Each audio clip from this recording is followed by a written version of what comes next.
All right, everyone, let's get started. Thanks for coming this evening. I would like to introduce you all to our first RACI Early Career Chemist Group event for 2021. And this event is What Does HR Look For in a Chemistry Graduate? And I thank you all for attending. So I want to start by first acknowledging the traditional owners of this country and the lands we're on throughout Australia, recognising their continuing connection to the lands, waters and culture. We repay respect to their elders past, present and emerging.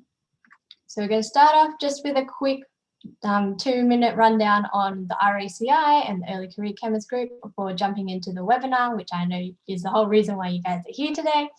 So quickly, the RACI is the Royal Australian Chemical Institute. We're a society run by chemists, which are professionals, academics, students and fellows in industry as well. And essentially, we're an organisation that is helping to connect chemists in all the different industries come together and make societal change within Australia. So we're the voice of chemistry here. A little bit more about my little section that I work under. I'm in the New South Wales Early Career Chemist Group, and we're a small group here in New South Wales, kind of dedicated to those that are at the early stages of their career, whether that be students, recent graduates, undergraduates, or those that have just finished their PhD and are early career scientists. So just because we're early in our careers doesn't mean that we're only early in our age. Some of us vary in age respects as well. So we've tried to change our name from Young Chemist Group to Early Career Chemist Group to better respect that diversity we have. So in terms of the events that we run with the ECCG, because of COVID in 2020, a lot of our events have been in the last year Q&A webinars online, as you may have seen. But in the past, we have done a lot of site tours with industry and we run a bunch of career development workshops as well. So we strongly encourage you to come and get involved in any of our events. If we can help you make a connection to somewhere that you want to go with a person, with an industry, let us know and we're here to help you move forward in your career. So these are some of the webinars that we've done over 2020, which have been super exciting. All the designs for the advertising material goes to a huge shout out for Andrew for all these wonderful, wonderful images. I have no idea how he does them, but they're just amazing. So we cover a wide range of topics. We've done forensics, we've done radiochemistry, environmental, we've done careers, anything and everything. That's what we're here to do. We want to know what you guys want to hear about, and therefore we put on events that suit your interests. So for today's event, we're looking at what does HR look for in a chemistry graduate. And for this webinar, we're teaming up with PersolKelly. So here today with our panelists is Keelie Munroe. She's a principal consultant for science in Western Australia. And she is in an important role where she combines young people or early career chemists with jobs in industry. Now, she knows everything and everything there is to know about resumes, CVs, jobs, cover letters, what people are looking for and what people are not looking for. So I'm going to hand this presentation over to Keelie, who will give a little bit more of an introduction as to who she is, the organisation she works for, and most importantly about this Future Scientist Award that has come up this year, which is meant for people who have just graduated or are about to graduate, and it's an amazing opportunity. And I don't want to spoil it all, so I'm going to hand it over to her. Keelie, take it away. Thank you so much. I'm just going to turn off my video while I'm presenting, and I'm going to try to share my screen. So I might need your help to make sure that I've got it correct here. No worries. I'll do the same as well. Can you see it okay? Beautiful. Take it away. Excellent. Thank you so much for the kind introduction. So as Erin was saying, I'll be talking a little bit today more around, landing your dream job and how you can get there. So a little bit about me to begin with. So I'm actually an active member of the Royal Australian Chemical Institute as well. I'm the president-elect here in WA for our branch here. I'm also part of the mentoring group. Nationally, I'm the WA representative, and I'm also a mentor to one mentee in the program for 2021. I'm very much involved in the RACI because I myself am a chemist. I'm not a practicing chemist anymore, but I'm still a chemist. So my background, I've got a Bachelor of Science and a Master's in Science, and I did all of my research towards my Master's in hydrogen storage. So I was doing a lot of renewable energy focuses, working on vehicular applications, battery options, and so on. So it was really great research. I met my husband that way, and he's got his PhD in the same focus area, and we've kind of followed his career a little bit since then. We lived in Norway and Denmark and quite a number of places. I was able to continue some of my research at that time, but when we went to Japan, I began teaching English, which was a real big difference for me. I loved it, loved every moment of it. But it was a bit of a realization for me that I didn't want to be a practicing chemist anymore. I wanted to find a career where I could use my scientific background. And lucky enough for me, when I came to Australia, I happened upon Kelly Scientific Resources, which was part of Kelly Services. And I was lucky enough to get an opportunity as a scientific recruitment consultant. So on a regular basis, I'm working with both scientific organizations and scientific candidates, like I'm sure most of you are, and I'm helping them to land that dream job along the way. So a little bit, I mentioned Kelly Scientific Resources. We actually integrated with Programmed Skilled Workforce, which is a very large recruitment agency in Australia. And in October, we launched this brand new brand called PersolKelly. So if you haven't heard of it, that's okay. It's just recent from October last year.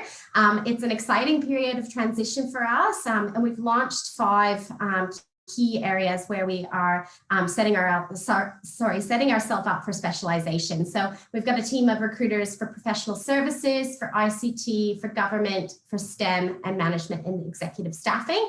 And we've retained our scientific specialist recruiters from the Kelly Scientific business, and we sit within that STEM team. And as mentioned by Erin, I'm the principal consultant for science in Australia.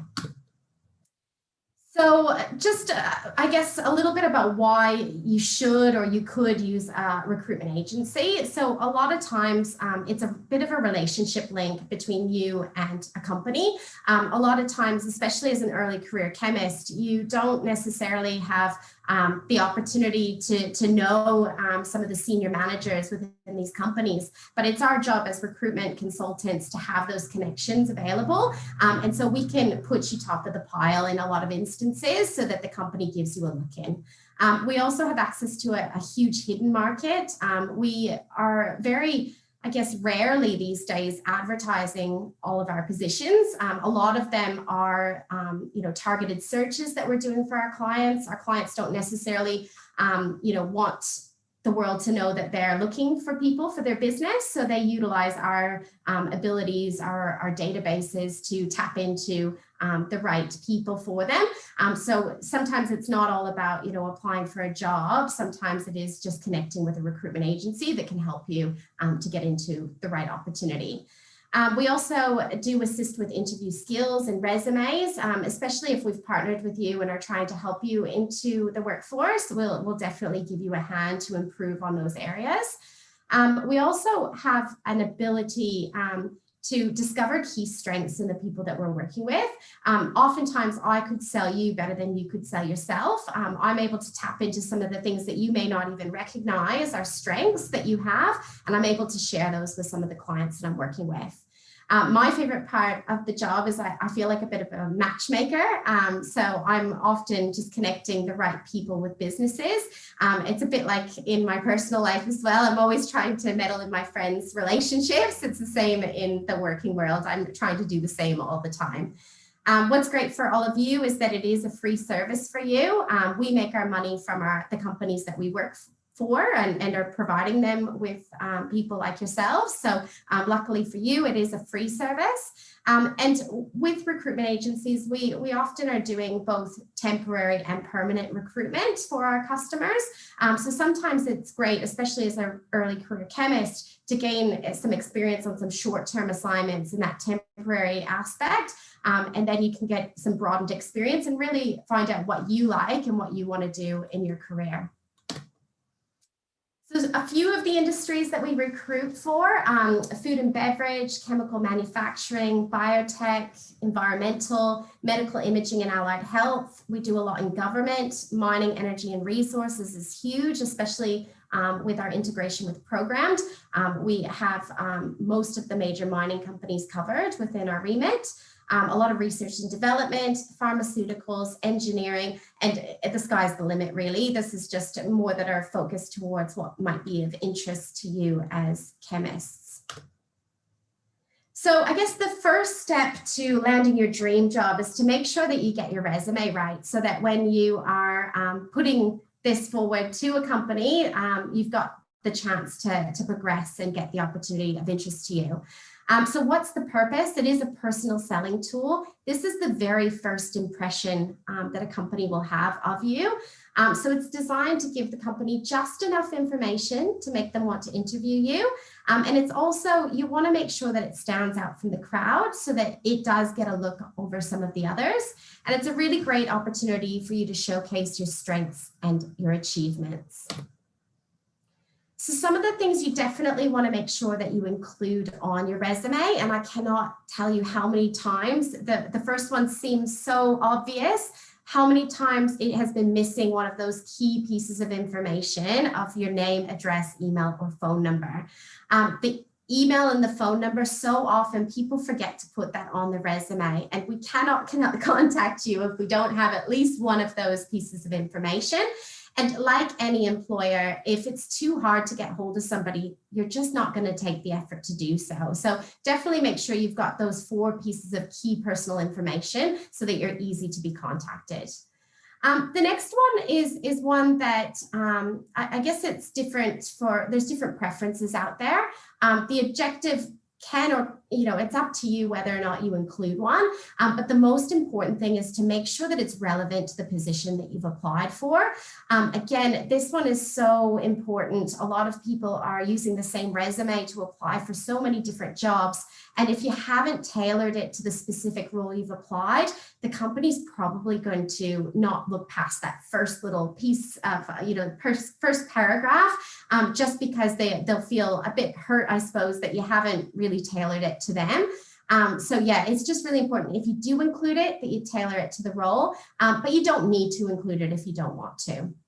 Next thing, of course, is your work experience and your volunteer work. It's really important. And I think even as early career chemists, even if it's not relevant to the job that you're applying to, maybe you've been working in retail, there's so much that you can learn in retail that's a transferable skill to any job in a laboratory or any workplace, really. So just because it may not be relevant, or you don't think it's relevant for the role that you're applying, make sure that you include it anyways.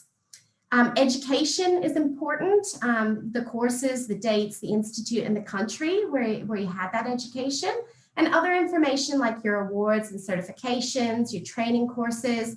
And then with references, it's always best not to actually have contact details.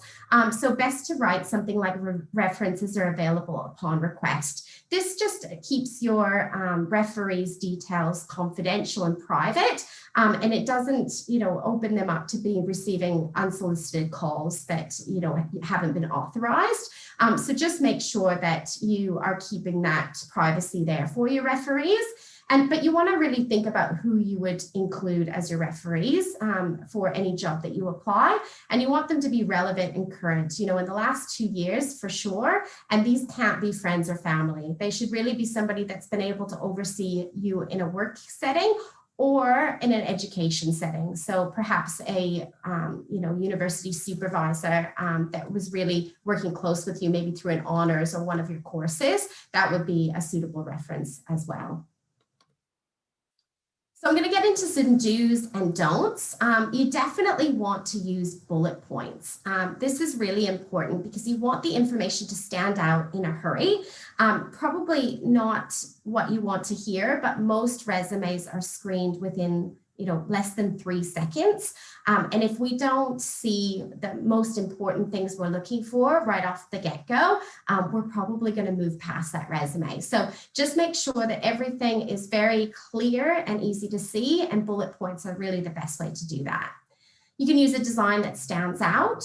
Importantly, to quantify it wherever possible. One area in particular, when you're using dates, if it's from 2019 to 2020 that you were working, that's great, but that could be 1 month. So better to use also, what month of the year to the next month of the year. That really helps to give people an idea of the time frame that you'd worked there. And you really want to proofread carefully. The typos can be deadly. I see them all the time. Manager as a manger, for instance, and especially quality manager. Those people, more so than anyone, should have a good attention to detail. But the amount of times that I've seen quality manger, I couldn't even hazard a guess. It's been that many. So just proofread it very carefully and make sure that you're checking, because sometimes it's a misspelling, but it's also a word. So just make sure, like in the case of quailty manger, it wouldn't have been picked up. So that's just really important to read over very carefully. You want to include up-to-date contact information. So if you've changed your email or your mobile number, make sure that you're updating your resume to reflect that. And always great to have a professional email address. It's so easy to have something that's a bit fun when you're younger as your email address, but it just doesn't give the right impression to a potential employer. So always best to set up a free email that is just simply your first name dot last name at a particular mail service. So in regards to don'ts, lie, it's an obvious one, but it's just easier to tell the truth. So there's no reason to lie, and you will be found out for it. Don't use first person pronouns like I, me, and my. And this kind of goes back to the bullet point aspect. You don't want entire sentences to be written on your resume. Instead, you just want it bulleted with very clear, sharp focus. You don't want to include your date of birth, your height, your weight, your marital status, your religion, or your ethnicity.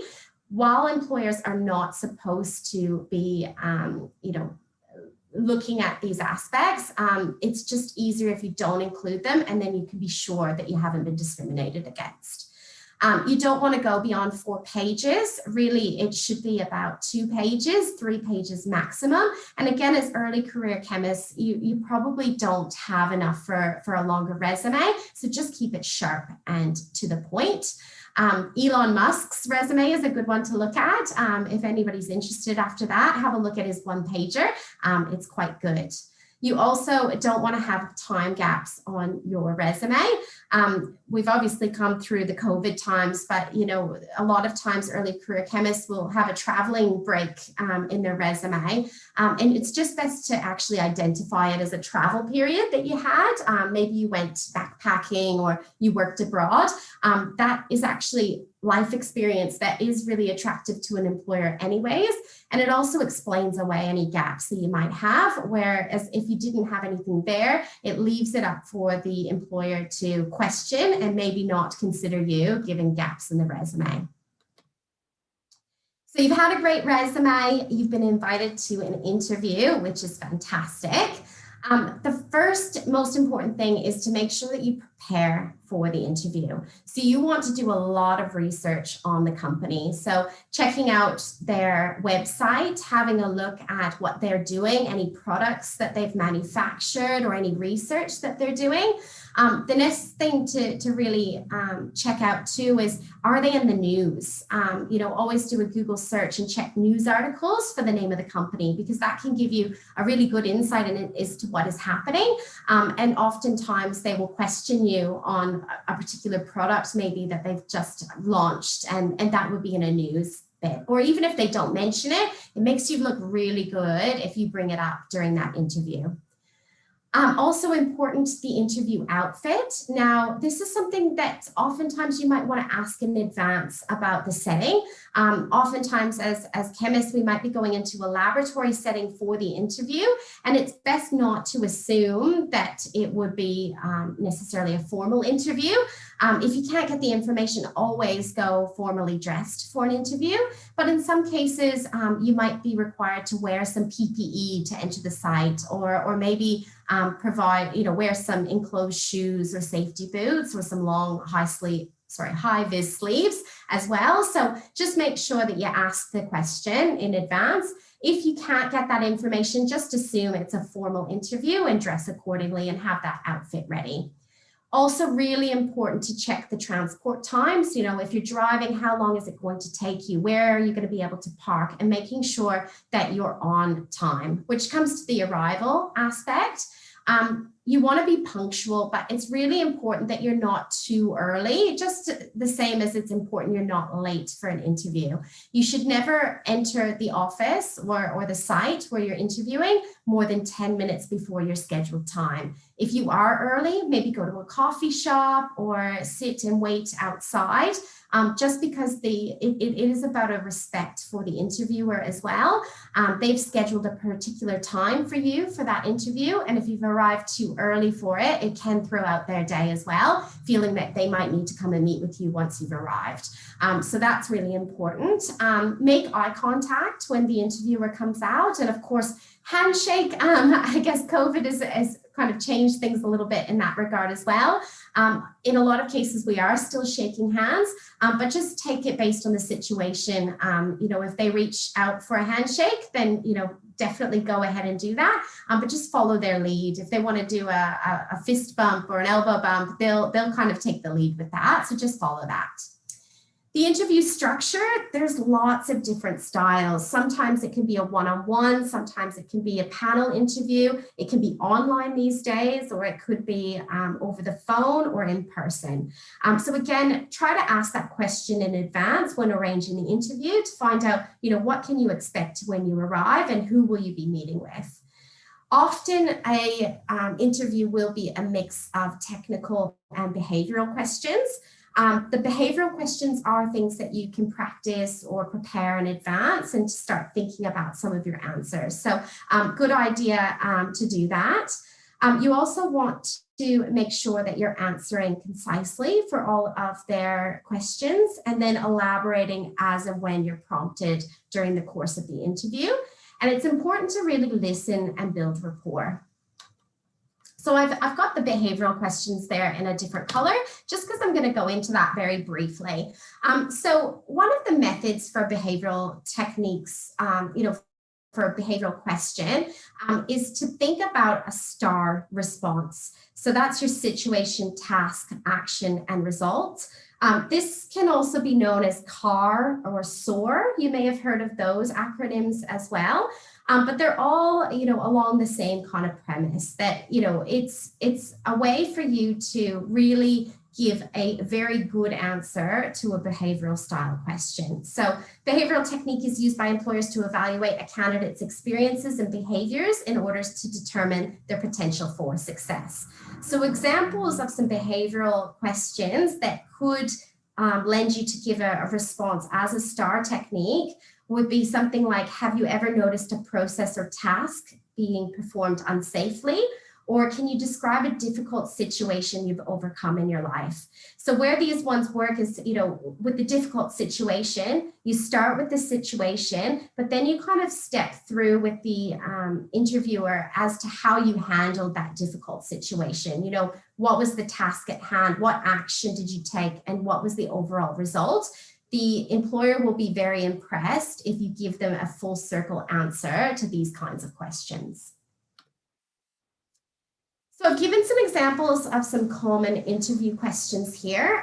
The first one is tell me about yourself. Now, this is a chance for you to use an elevator pitch. And if you haven't heard of an elevator pitch, I'm happy to talk about this a little bit later when we get to the question and answer period.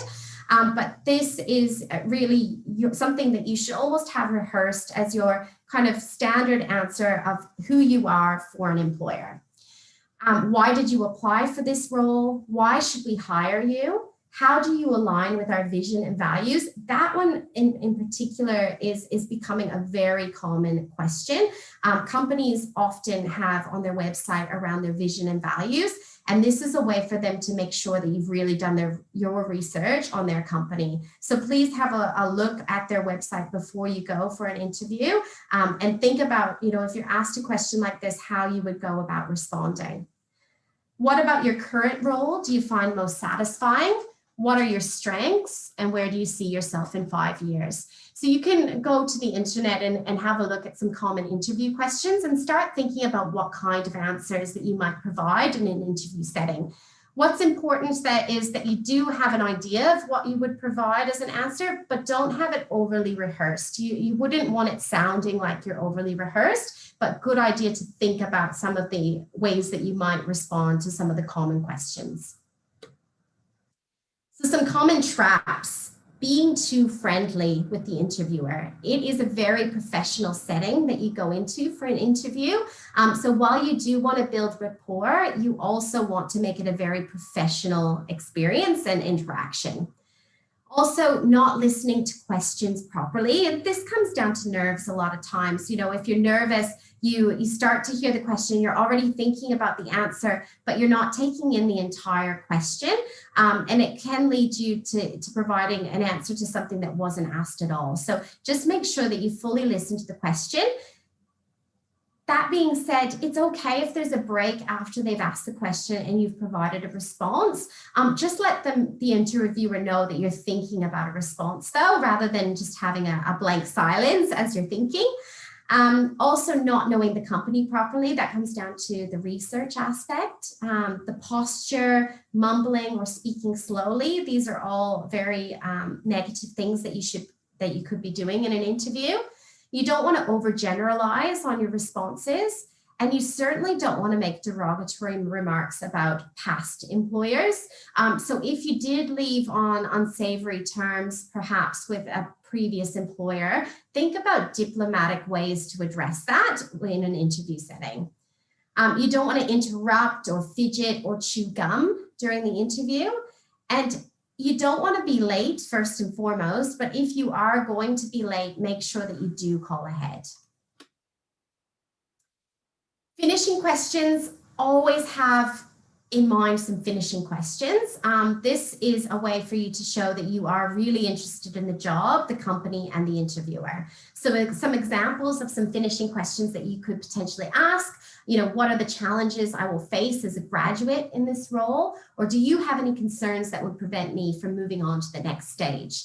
This question in particular will give you a chance to address any kind of obstacles there might be for you. You know, it might be a way of you to reiterate some things that you've already discussed in the course of the interview, but it's also a way to really sell yourself back into the role.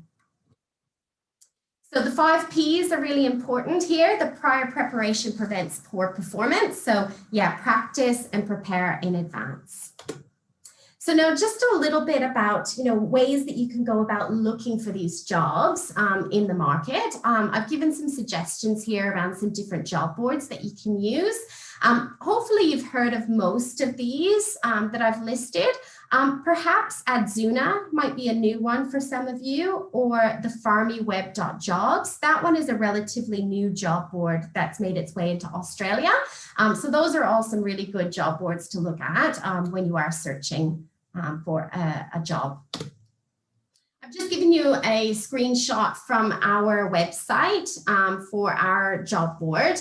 As you can see in the top left, you can filter on our website to science. So that's always good to do if you are looking for a scientific role. And then you'll see all of the different roles. You can filter it down by location and so on. So that's a good spot for you to begin, especially around our specialization around scientific recruitment. The next thing I would highly recommend for you all is to build a SEEK profile. SEEK is probably the most well-known job board in Australia, and it is the most popular for employers to use as well. When you create a SEEK profile, you're able to have companies find you as well. So you may not even have to apply for a job. The job might come straight to you in a phone call from a recruiter or a company asking you about your details, because they can download your resume off of the SEEK website when you have a profile. The next thing you want to do is to really set up a saved search about the different jobs that are of interest to you. This will allow every week for SEEK to give you a email notification of the jobs that have come up in your saved search criteria. So again, it's a way for you to work smarter, not harder on your job search and have those jobs come directly into your inbox. And then you'll be able to address each and one of those job opportunities if it's one that you want to apply for or not. Yeah, so that's the Seek. And of course, social media is becoming ever so important in the way to finding a new opportunity. So just giving an example there of my profile, the more connections that you can get, the better. Once you get to 500 or more connections, it stops showing how many you have on there. But what's really important, the more connections you have, the more second connections that you can link in with. And it's all about networking, okay? So different social media platforms that are really good for job searching and for job purposes are LinkedIn, Twitter, Facebook has a really good job board these days as well, and also Instagram. So it's important to make lots of quality connections on your LinkedIn. Good idea to join some LinkedIn groups. I've just kind of shown some of a screenshot again of some of the companies that I'm personally following on my LinkedIn. But yeah, join the companies that you have an interest in. Look out for job postings from your connections in the newsfeed. So sometimes, you know, the LinkedIn job board costs money for an employer. So a lot of companies will, rather than actually going to the job board and posting an advert, they'll just have their staff or employees put information in their feed. So sometimes it's just a really good idea to keep a close eye on some of those senior hiring managers for the companies of interest to see if they actually have anything posted there about job opportunities. Networking is so key. Sometimes it's not what you know, but who you know. And they say that about 80% of jobs are landed through networking. So it's important to get involved. Now, most of you, hopefully all of you on this call are part of the RACI, so you're not a stranger to that first one. But some other ones that might be of interest to you as Chemist would be the Australian Institute for Food Science and Technology. You've got your Mining and Minerals group, your Biotech group. That's the Land and Groundwater Association group below that. And of course, take advantage of any university open days or networking nights or career expos. We recently attended the FMG Women in Science Summit here in WA. So that was us there on the left, just promoting our new brand and helping people with their career and the transition into the workplace. So as chemists, there's lots of ways that you can use your degree. Obviously, probably the most obvious would be a laboratory setting, but there's other options like teaching, sales, research. You can work in the private or the public sector. You could go into consultancy, law, journalism, even recruitment. I told you about my journey as a chemist and ending up in recruitment. The sky's the limit, really. It is a wonderful degree to have. There's very good translations into environmental as well, especially, you know, the Land and Groundwater Association around the contaminated sites. Oftentimes it's chemists that land those opportunities there. So a lot of things to think about. You know, you can think outside of the box. If you don't think that the laboratory is the right spot for you, your degree can really take you in a lot of other directions as well. So what I wanted to really stress with you all today is around our Future Scientist Award. So Erin had mentioned it briefly at the start. This is a program that I'm extremely proud of. I was part of the, I guess, we kind of the launch in WA. It happened back in 2016. Myself and another employee at the time had created the concept of the Future Scientist Award. We didn't know if it was going to be a success or if it would work, but fortunately enough, it was a huge success, and we now run it in 5 regions in Australia. So the Future Scientist Award is really a chance to jumpstart your career by connecting you with leaders in the scientific industry. It's a national competition recognizing excellence in graduate scientists. It's a chance for you to share your big ideas, and the finalists have the opportunity to present their research and achievements to top potential employers. We always have a minimum of 12 scientific organizations represented on each of our panels. And that picture to your left is one of the judging panels that we had in New South Wales. I'm not sure if that was last year or the well, it wouldn't have been 2020, but I'm not sure if it was 2019 or 2018. But as you can see, quite a number of judges are represented across different organizations. The best bit is the winner gets $1,000 in each of the regions, and you also get some coaching and advice from our specialist scientific consultants. So how it works, you can tell us in 250 words or less why you should be named a future scientist. State finalists are all selected by our PersolKelly consultants. The finalists present their goals, ideas, and plans for the future of science to a panel of the industry leaders and innovators. The winner in each region is selected, and then the winner receives that $1,000 I mentioned. And then the best part of it all is that the employers represented on as the judging panel, they have the opportunity to hire anyone that they see on the day. And also, if you aren't successful in landing a job with one of the judges, we also proactively present your profiles to other leading scientific employers within the market. So there's really no reason not to take part in this. So some of our past winners have said that not only does this competition give you the opportunity to speak in front of industry professionals, a rare opportunity in science, it also reminds you how to bridge the gap between studying and landing a job in science. The application process was incredibly easy, and with the benefits on offer, there really is no downside. Also, another 2018 winner said, it was a good opportunity to present my profile to a wide range of industry leaders. They gave me some advice as to where I can go with my profile and skills. Go for it. It's a great opportunity. It's like having 12 interviews, 12 opportunities in one go. For more on what others have said about this program, I would direct you to something that we've launched this year, a little series of blog posts. This is the future scientists, where are they now? So far, we've had 3 profiles that have been put up on our website, and we've put them up on social media as well. These 3 were finalists in previous years, and they all got their career opportunities as a result of the program. So I'd encourage you to have a little look if you're hesitant at all in applying, and seeing their stories as to why it's such a great idea. So how do you apply? That's the most important bit. I've put the link there at the top.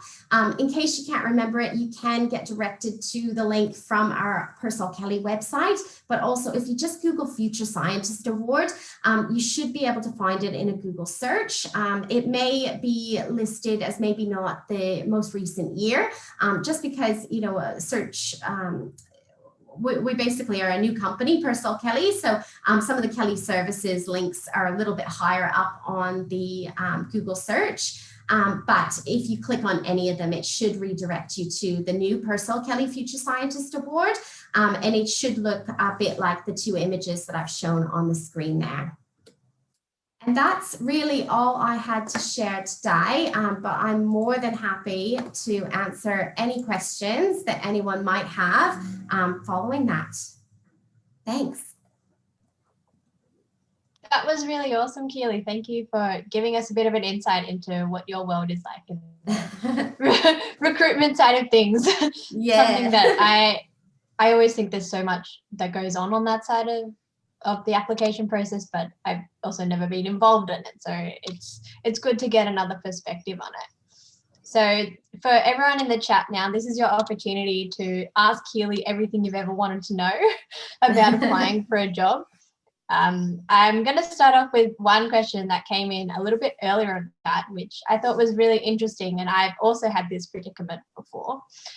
It's when you're working in a particular field where everything is super specific, when you go for an interview or you're writing your cover letter, how specific do you be? Like, how do you know what the other person knows? And should you assume that they don't understand, or should you assume that they understand? How do you figure that out?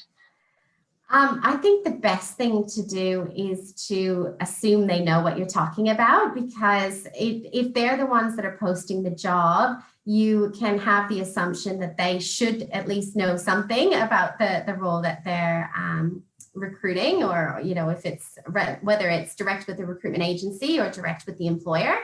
I think that's one of the benefits with us at PersolKelly as well, is that our consultants are scientists that recruit for science. So you can rest assured that we know what you're talking about in most instances. I mean, obviously, there's always new acronyms and techniques that may be popping up that might be specific to a particular area.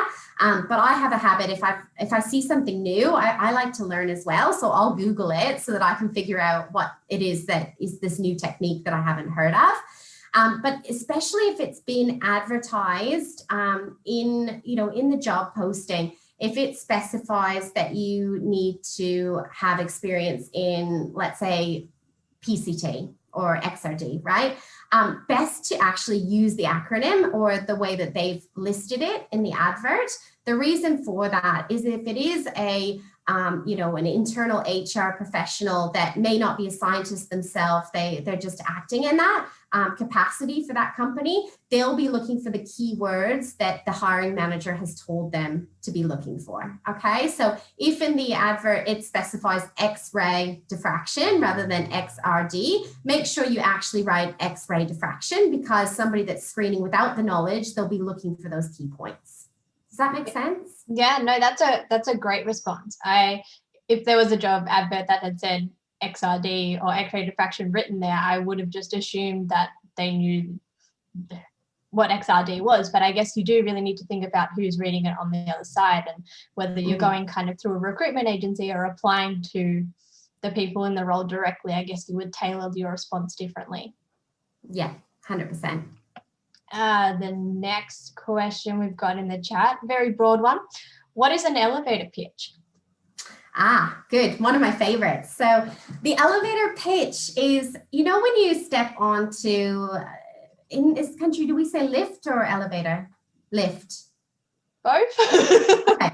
All right. No worries. I get confused sometimes as to which country I'm in. But it is always called the elevator pitch. It just doesn't have the same ring to it when you call it a lift pitch. But basically, if you stepped onto a lift and you found yourself in the lift with the person that is your, hiring manager or CEO of the company that you've always wanted to work for, what would you say in that time period from the ground floor to level 12 or whatever level you were riding together? What would you say to try to sell yourself in that short period of time? So that's what the elevator pitch is. It should be about 30 seconds to 1 minute in length. And it's just really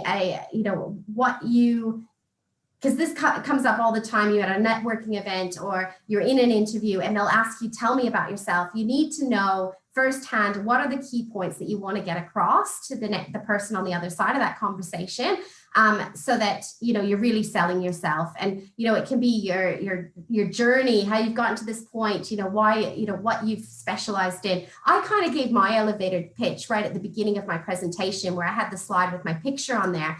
That was my elevator pitch. It was a little bit of my journey. I'd studied in Canada, then I traveled with my husband, this is why I ended up in recruitment. So that is basically my elevator pitch. And I've said it so many times that it's become kind of a bit of, I'm going to say it, verbal diarrhea. It just comes out, and, it's something that you've said it so many times and you've rehearsed it so many times. It's so easy off your tongue. And it comes across so well to the other person at the other side of that conversation.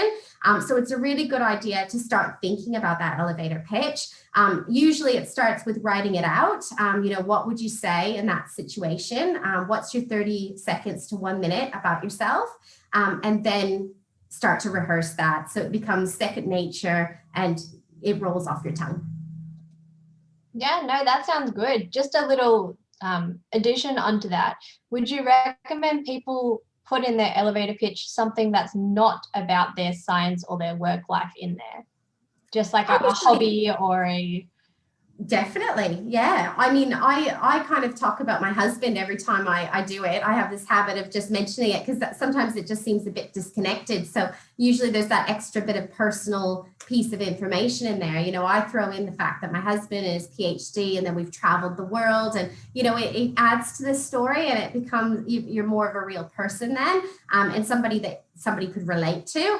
I would suggest avoiding things that could be I guess like political affiliations and things like that, or religious aspects. I would avoid anything like that. But certainly hobbies, sports that you like to do, if you like to travel, yeah, throw it in there. But just kind of avoid some of those topics that could cause a bit of discrimination in your, with regards to your application. Yeah. Sounds like great advice. And there are lots of questions coming through the chat, and I'm just going to warn everyone, I can't answer them all on time. We do have to finish at 7. But anything you do put in the chat, I will send an email to Keelie, and I think I have your contact details if you registered, so I'll be able to send a response there. So keep asking the questions, send them all through. I think the next big one that I think most people here want to know is, what does the market really look like at the moment? From the sound of it, it's pretty bad, but how many people are applying for like a general entry level jobs? How do people not get disheartened when they're really trying to make it out there? It is tough, especially, this audience here, the early career. Oftentimes to just get the look in is tough. I think, as far as numbers, I had a laboratory technician role here in WA that was a graduate opportunity. It's currently sitting at over 300 applications, so it is a huge response. Now, that being said, they're not all, science backgrounds either, because people are applying for a lot of things that aren't relevant to them. It's a tough market out there. I think the things that really set you apart is any kind of work experience that you can gain, while you're studying or once you're first graduated, anything at all that would be relevant. It just sets you that step higher to anyone else that's applying for the role. So just really important, or even affiliations, if you're involved in the RACI, make sure that you put that on to your resume. It really does stand out and makes it, you've obviously got more interest in the field than those that haven't been involved in RACI or the ECCG groups. So that's really important. I think, the Future Scientist Award is an obvious one for hopefully a lot of you on this call are eligible for that. It is such an amazing opportunity for people to get recognized. It's a chance for you to show not just your skills if you're lucky enough to be a finalist, but it shows your personality, which oftentimes is more important than anything else to an employer. It's that cultural fit, that somebody's really gonna fit into their organization. And on a piece of paper, you don't have the opportunity really to show your personality. So that's where, if you can have that opportunity, become a finalist for the Future Scientist, get in front of 12 companies, they're going to take note if you're the right, fit for their company, regardless of the experience that you have. Sometimes they just need that person to be put in front of them at the right time, which is during the Future Scientist process. Yeah, I think what you said there was really, really interesting, especially the point where you were saying in the interview, it's a part or a time for you to show your personality as well. Because a lot of time you can't, you have no idea what someone's like on paper, and even meeting them in person in an interview is sometimes not the same as meeting them face to face. But it's kind of like a taste tester of, do I see this person fitting into my company? Are we going to get along well? Are we going to, it's really interesting. Yeah.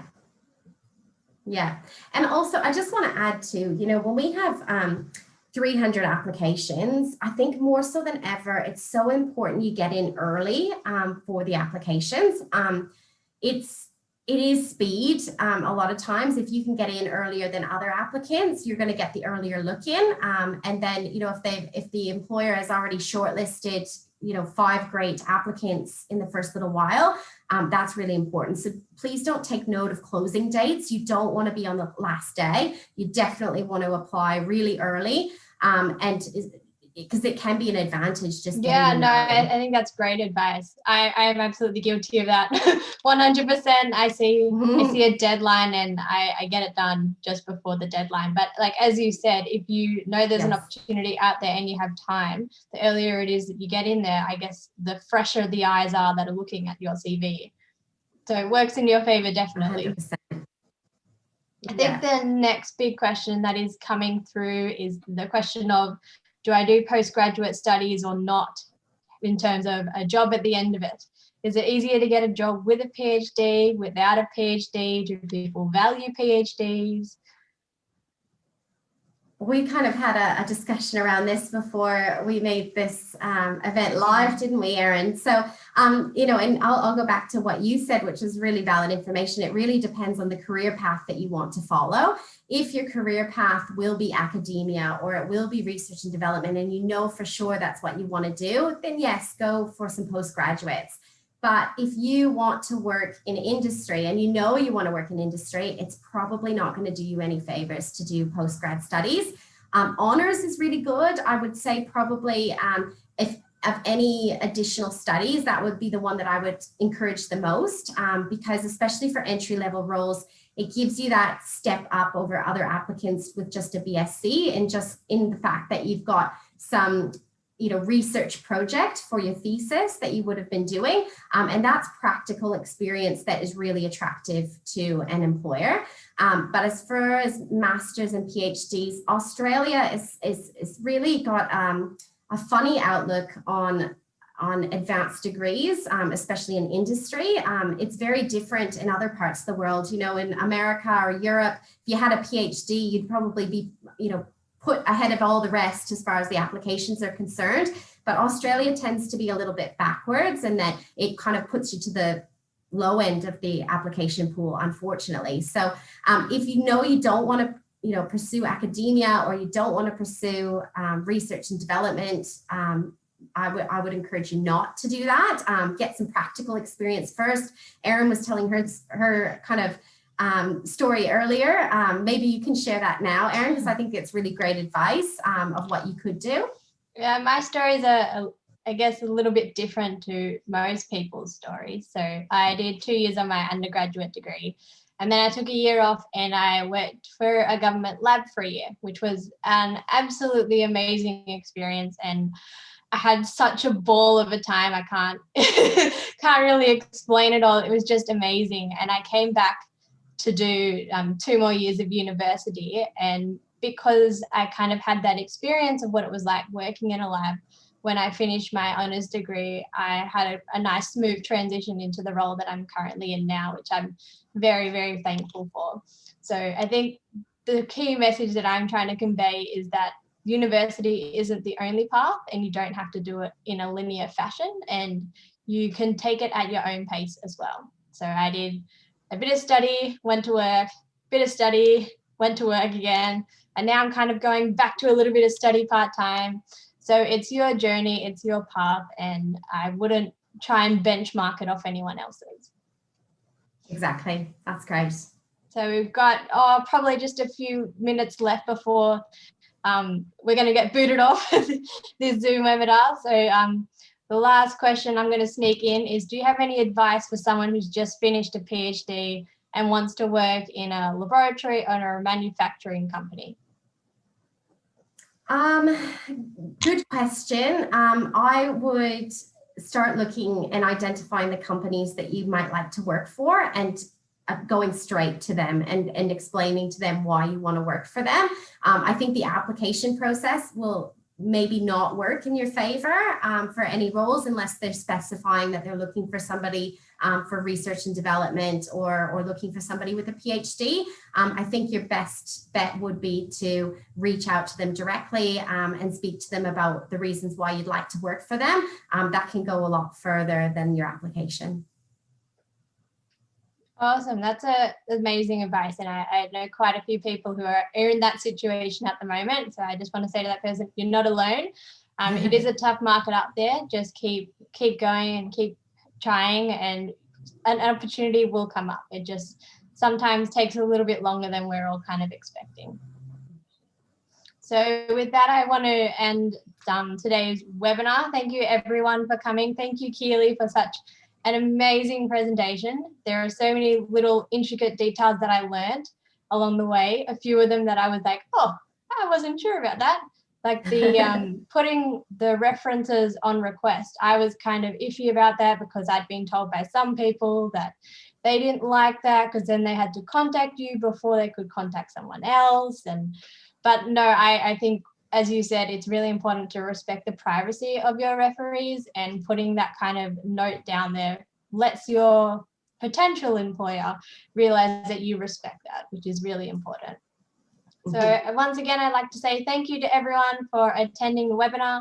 If you have any questions that I didn't get to answer, quickly put them in the chat. I have copied and pasted it, so I will send Keelie a lovely email and she can get back to you on any specific questions in general. Otherwise, have a wonderful night, everyone, and I'll see you at the next ECCG event. Good night. Thanks. Bye.